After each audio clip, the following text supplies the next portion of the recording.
renforcée dans la zone. On fait le point avec Dominique Lagon-Sampère et Catherine Proust. Chinois, britanniques, australiens, américains, tous les navires convergent désormais vers la zone où auraient été interceptés un, puis deux signaux hier et avant-hier. Des signaux sonores de 90 secondes repérés à 2 km l'un de l'autre par un bateau chinois en plein océan Indien. Ce matin, un troisième signal aurait été perçu à près de 500 km au nord de la zone des recherches, cette fois par cet équipage australien. Il s'agit d'une détection sonore par notre navire, l'Ocean Shield, qui possède des équipements particulièrement sophistiqués.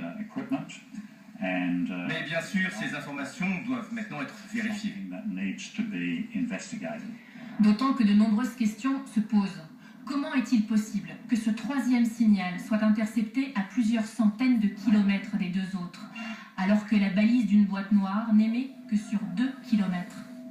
Seule certitude, la fréquence, 37,5 kHz par seconde. Il s'agit bien de celle d'un enregistreur de vol. Ce matin, le Premier ministre australien en visite au Japon cachait difficilement son embarras. Ce sont des recherches très difficiles. Nous faisons tout notre possible pour les mener à bien, avec les intelligences les plus affûtées, les meilleures technologies au monde, mais nous devons veiller à ne pas tirer trop vite des conclusions hâtives.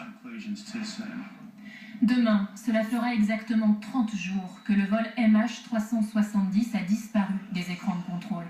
Un mois de silence insupportable pour les familles des 239 passagers. Et nous retrouvons maintenant Christophe Mallet, notre correspondant à Melbourne, en Australie. Les Australiens, on vient de le voir, ont déployé de gros moyens de recherche. Les autorités, semble-t-il, jugent très sérieuse cette nouvelle piste, Christophe. Eh bien oui, c'est la première fois depuis près d'un mois, presque jour pour jour d'ailleurs, depuis la disparition du vol MH370, que l'on a des indices de cette importance.